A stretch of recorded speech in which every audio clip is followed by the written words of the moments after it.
Hey guys, my name is Dr. Tom LaHue. Welcome to my channel. We're going to be talking about Enneagram Type 4, looking at this book by Beatrice Chestnut, The Enneagram Guide to Waking Up.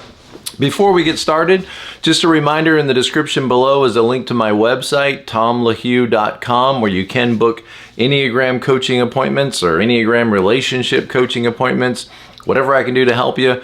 Also, there's information on my website about the certificate programs, the classes that I offer. I'd love to see you in one of those classes if the Enneagram has been helpful to you and you want to use it in a way to help other people. That's a great place to start. And there's an event page on my website now. If you would like to invite me to come and speak to your leadership team, your staff, your nonprofit, whatever I can do to encourage your people, I do live interactions now, experiences, that's a good word. And thanks to my patrons, I really appreciate your support as well. Okay, so let's talk about type 4s, and let's point out some of the things that she says in her book. And I just want to highlight these things for a minute. And I think what I want to talk about today is where she talks about 4s devaluing the present, sometimes getting stuck in the future, getting stuck in the past, and maybe having a hard time to connect with right now. Now, if you know anything about 7s, then you know that I can sometimes do that same thing. I'm sure that all 7s, to some degree can kind of live in the future, but it's kind of in this positive, dreamy, what could be, this would be awesome, wouldn't it be great if? And so 7s can be quite idealistic about the future and nostalgic or forgetful about the past. And I know when I think about the past, it sometimes, brings up sadness. So let's talk about 4s. Let's keep it on subject though. She has a really great introduction about like what it was like for the 4 kid growing up that came into this world, was very special, felt connected, felt like they were a part, the center of the family, or at least they had a special prominence in the family. And then something happened, and it may be not clear what it was, but something happened that kind of moved you out of that spot. She says like maybe a baby was born in the house, or maybe you moved, or maybe you, somebody that was important, like your grandmother, that really showed a lot of attention to you, passed away. For whatever reason, there's this sense with the 4 that like they lost this place of prominence, this place of love and nurturing. For whatever reasons, they've lost this place and they don't know what's wrong, but there must be something fatally flawed in me. And so they go out into the world really longing for this kind of close connection and this feeling of being special again. They go out into the world with this longing for to feel special and loved and connected, but there's this fear that if I were to open myself up to people and if I were to really let them in and connect with them and they were to then reject me, that would be so painful. I don't know if I could bear that. And so 4s in their own self-protective way, it sounds like 4s in their own self-protective way kind of push and pull away from people. Like they long to be seen, to be known, to be connected, but they sometimes protect themselves from being hurt by maybe going into this idea that, well, I'll never really be loved or cared for perfectly for who I am, and might over-identify with that flawed sense of themselves. And reinforce that message. Well, one of the things she talks about, in her section on 4s, one of the things she talks about is the tendency to like devalue the present, to idealize the future or the past. And I've seen this, with some 4s that I know and 4s that I've coached and talked to and interact with.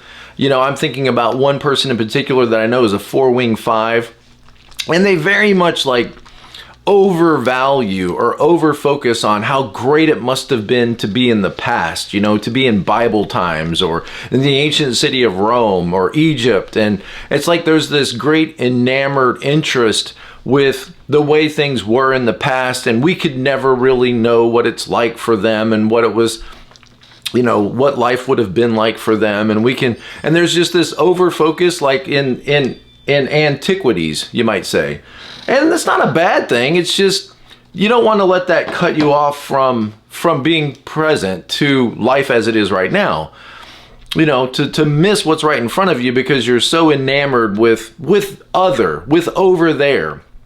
I was talking to somebody recently, you know, that is moving. They moved out of the country, they moved out of America and were living in Europe. And they were very happy there, you know, as a 4. They were very content living there. And, you know, you stand out, you're different. Everybody could interact with you and they would know you have a different accent, you have different customs, you have different traditions, maybe different language.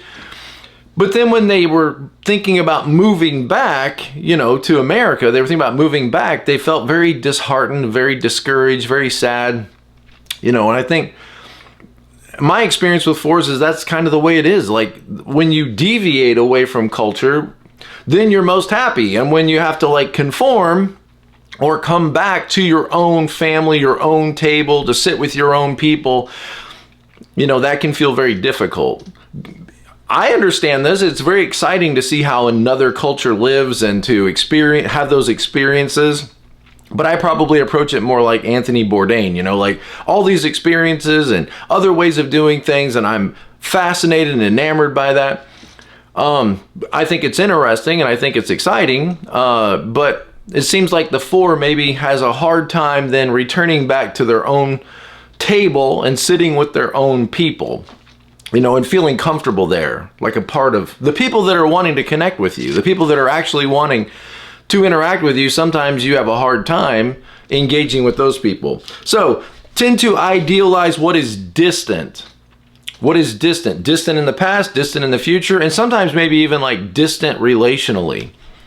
Like, do you ever feel yourself drawn to the person that's unattainable? That's one of those things you're going to read over and over again about 4s, is they're kind of enamored with that pen pal, you know, that person that lives on the other side of the planet, and you overly romanticize and idealize what this relationship would be like.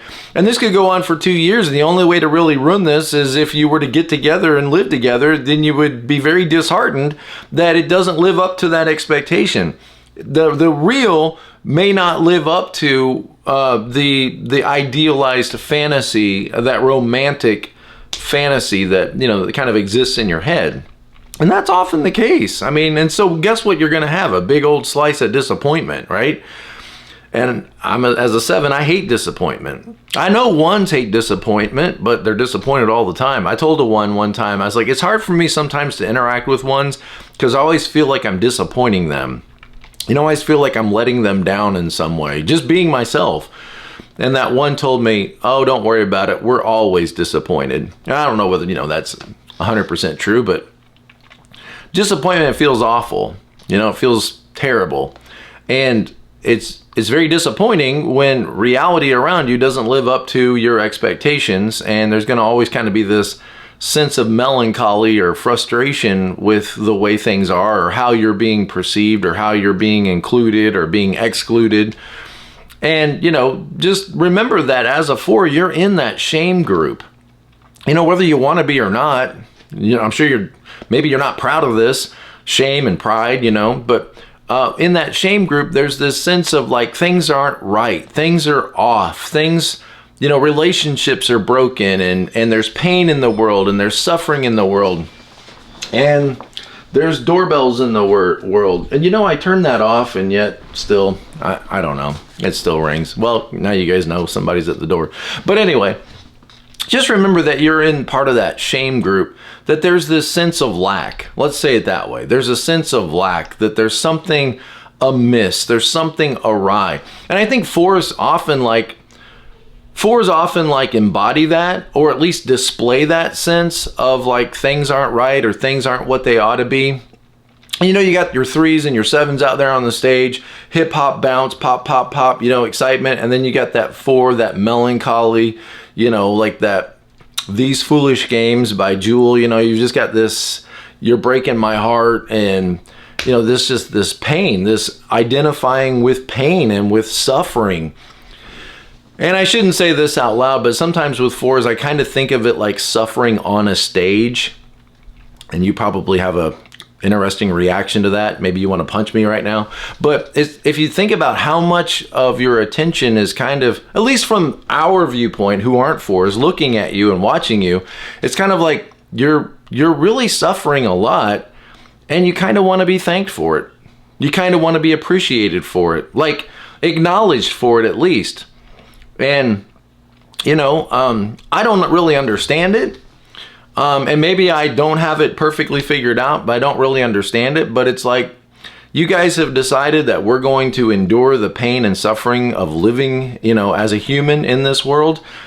And there is a lot of pain and suffering in this world.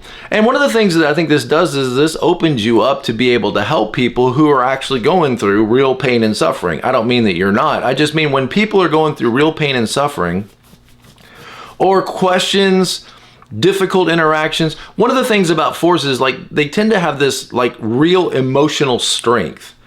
This real emotional strength, while at the same time, you know, being able to identify with people, being able to understand people, to like non-judgmentally listen to people and identify with what's going on in their life, and still have this emotional strength about yourself.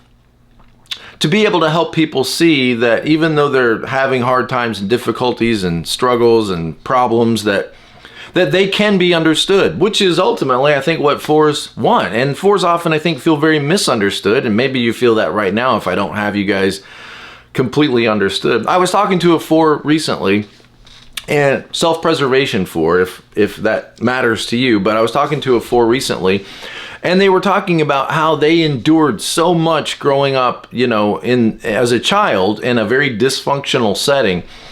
And they remember how, you know, how difficult life was for them. And so now they've kind of embodied this sense like, I can't be difficult for others. I don't want anybody to ever feel the way I was made to feel as a child. And so I need to keep my stuff to me. I need to keep my stuff close. And so I present, remember, it's self-preservation for, I present this upbeat, positive, and yeah, I don't really let people down beneath the surface. But isn't that really where you want to connect? I mean, isn't that really where you want to connect with people on meaningful conversations about real life and real feelings and real emotions? Isn't that what your heart kind of longs for? But, you know, I mean, they've kind of just accepted, like, you know, I've got to meet people up here on the surface. How can I move the conversation in a way that takes care of them and doesn't present myself as anyone who has needs? And when they said that, I was like, wow, that's kind of that 4 line to 2, isn't it?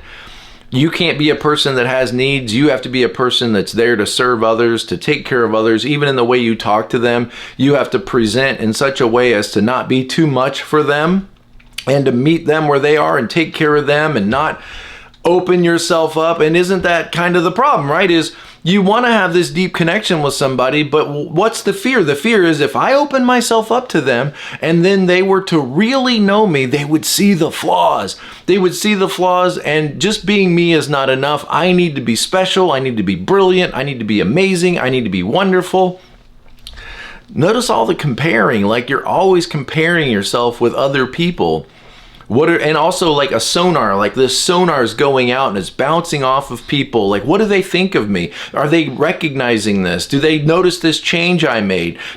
How are they perceiving me? How are they relating to me? You know, are they including me? Are they separating themselves from me? Are they reaching out to me? You know, those of us that aren't fours, in those kinds of interactions, we might have a tendency to think you're making things about yourself when they're really not. Like, we're not trying to exclude you. We all just went for coffee. We're not trying to minimize you by helping you solve a problem. You said you were having a problem, and I'm listening to you tell me about the problem. Your relationship with your mom or your relationship with your dad is breaking down, and you're telling me, you're lamenting. Remember, the speaking style of the 4 is to lament. So you're lamenting, you know, summarize, look what they did to me. Look at how they treated me. Look at how much I've had to endure, how much I've suffered. And I'm listening to that. And then I give you some advice, or I say, well, have you tried this? there's a tendency for you to feel minimized and diminished when somebody tries to offer you help. And realize it makes sense to me why that is, it's kind of like, well, my problems, you think my problems are so simple, and look, you should appreciate me for how much I'm able to suffer and how much I'm able to endure. Most people in your life are not going to be clear about that. Like, I need to, instead of trying to help you fix your problem, I should appreciate and admire you for all that you're able to suffer and endure. That's not going to be obvious to most of the people you're going to interact with. And when they try to offer help to you and you get frustrated with them and feel very misunderstood and back your chair away and say, oh my goodness, I can't, there's no going forward with this person, they're going to be extremely confused because I'm just trying to help you. And then you got upset with me and sent me this long text message and this email. What did I mean by that? What was I implying most people are probably just going to back away and be like, okay, I don't know how to relate to this person. So, well, can I push back? Can you push back just a little bit on some of these impulses? Realize that, okay, let me say this. Realize that you're fine the way you are. I mean, yeah, you're broken, but we're all broken. I'm broken in a 7-way, and my wife's broken in a 2-way, and you're broken in a 4-way. We're all a little bit broken, right? But you're okay. You have a unique personality, whether you work at it or not, whether you acknowledge it or not. You have a unique, special personality, and you're not any more fundamentally flawed than all the rest of us are. We're all flawed. It's just maybe it bothers you more than it bothers the rest of us. The rest of us go, okay, yeah, I'm not perfect, but I'm going to have fun. Yeah, okay, I'm not perfect, but I'm going to work hard to make it better. Yeah, I'm not perfect, but I'm going to lock myself into my room with all of my thoughts and all of my information. I think maybe it just bothers you more that whatever I used to be or whatever position I used to hold now seems very distant. So let's keep going with, I'm getting off subject. This happens, with what's distant and see only what is lacking in the present. See only what is lacking in the present, or what isn't, as great as it ought to be, or isn't as wonderful as it ought to be. Okay. That's going to make it hard, right? If everywhere you go, you see what is lacking, what is deficient, what doesn't measure up. I mean, you can tell, like, well, what kind of emotional state are you going to have if that's your outlook? If that's your outlook, that's kind of like a recipe for being melancholy. Maybe, and I'm not saying, okay, well, see, you're flawed, you need to fix this. Just maybe recognize this, that my tendency as a 4 is to see what's lacking in the present. So when that happens, maybe instead of giving a lot of attention to it and letting yourself kind of spiral into a dark hole in the ground, what if you just tapped your forehead and said, oh, there I go again. Finding it difficult to stay connected to the present. There I go again. Feeling and overthinking things. Maybe everything around me is just fine and the people around me are fine, and maybe it's just an impulse I have as a 4 to kind of look for what's missing or who's not here or what's not being said. Okay. Observe yourself to see if you glorify or regret the past and fantasize about the future. Do you live in the past? Do you live in the past? Do you rehearse over and over again your childhood, over and over again, your dating relationships or your time in college, or when, maybe there were people in your life that didn't interact well with you, that maybe, you had a difficult time with? Do you go back into that history and, dig up the bones? And if you do, I don't know that it's a bad thing. It's just notice that you're doing it. Notice your tendency to maybe go back and lament and regret and to long for or to be frustrated with or to be hurt by. Notice how much time you spend in the past. How often your conversations go back to, let me tell you what they did to me. Let me tell you, you can't imagine how I was treated. And I'm not saying that you weren't. I'm just saying, why does your mind continually go back there? I mean, if it was so bad, why wouldn't you want to put that behind you? if that's so bad, why wouldn't you want to move on? I mean, that would be the question that somebody else might ask, is like, wow, it's so bad, I don't ever want to think about it again. I don't ever want to dwell on that. I want to move on. And I'm not saying that that is the right way. I'm just saying check to see if your mind moves away from enjoying or embracing what's happening around you. Okay, well, you know, I mean, that feels like it could be a problem if everything that is around you, you have a difficult time engaging in.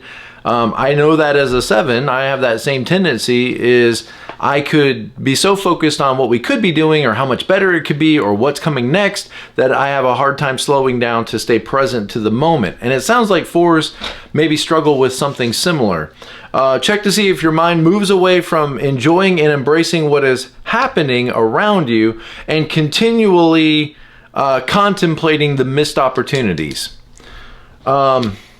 That's going to make me feel very sad or melancholy, which again, I know as a 4 doesn't feel like as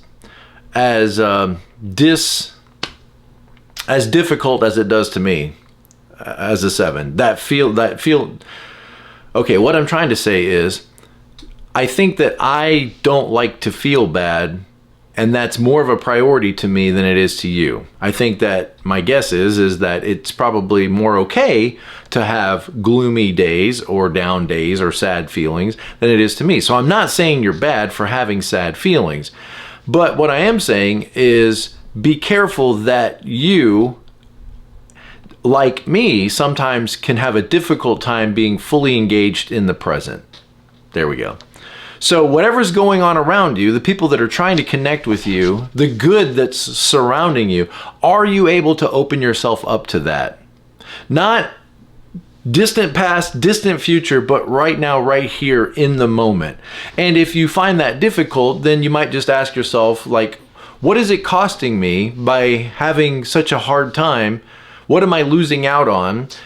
Am I going to be able to ever reach my goals in life if I find it so difficult to be happy in the present moment? Almost like there's a fear of being too happy or a fear of being too functional. And I wonder if it's a little bit like when you're happy and you're functional and everything's going well and relationships are going good, then either it's getting boring and it needs to be more dramatic, or I know that the carpet's going to get pulled out from under me, and so in a panic, in a fear of the carpet getting pulled out from under me and all of this collapsing, because of course that's the way it's going to go for me, it's all going to collapse. And so in that assumption that everything could collapse, you might find that you tend to sabotage the very things in life that you want, like healthy relationships. In that push-pull dynamic, there's such a fear that if this gets pulled away from me, that would be so painful. So why don't I go ahead and test it and push on it and challenge these people and pull away from them and test them and see if, and again, this is going to be very confusing to the people that are trying to love you and relate to you. They're not going to understand why there's this game being played. They just think, I'm opening myself up to you and I want to be your friend and I want to be connected to you, and you keep, pulling away from me. Okay. Missed opportunities or a rosier picture of what could be more satisfying in the future. You may think that the grass is greener somewhere else. Look, we have a connection here. 4s and 7s. The grass is greener somewhere else, or in some other relationship or some other time or some other location.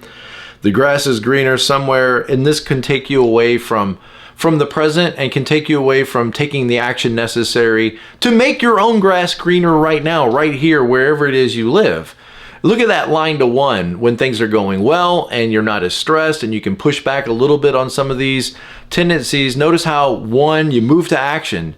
1s want to get things done. 1 was telling you, kind of put those emotions down for a little bit, listen to them, but don't give all your attention to them.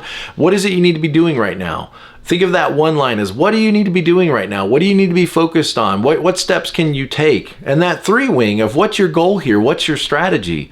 And, if you want to have great relationships, then you've got to show up 100% in those relationships. And I get it. You're probably saying, I do show up 100%. It's the other people that can't be real. It's the other people that won't accept me the way that I am. Well, I can't change other people, right? I can't change other people. All I can do is take responsibility for myself, take responsibility for how I'm engaging, and do the best I can to try to receive the love that people around me are trying to show me. Can you do that? Can you open yourself up to receive the appreciation, the attention, the love as it's being given to you? Well, it's not being given to me correctly. Probably, but okay. Be present to the moment. This may create a push-pull dynamic in your relationships that make sometimes people that are distant from you seem more attractive. The more unavailable they are, the more attractive they are to you. Okay, that's kind of a recipe for pain, isn't it? Like, I'm going to fall in love with the teacher. That's kind of a 7 thing. I'm going to fall in love with the teacher, you know, and I'm going to win them over. Well, okay, only bad can happen from this. This person is unattainable, and let's leave them kind of unattainable. How much of your time is spent focused on what is really not realistic or unattainable? So anyway, my camera was doing all kinds of weird things on me and it cut off. I still haven't figured out how to use cameras yet. Sounds like difficult things. But anyway, I'll talk to you guys next time, and I'm going to do a couple more videos on 4s, and I'll see you next time. Take care, guys, and be present to life.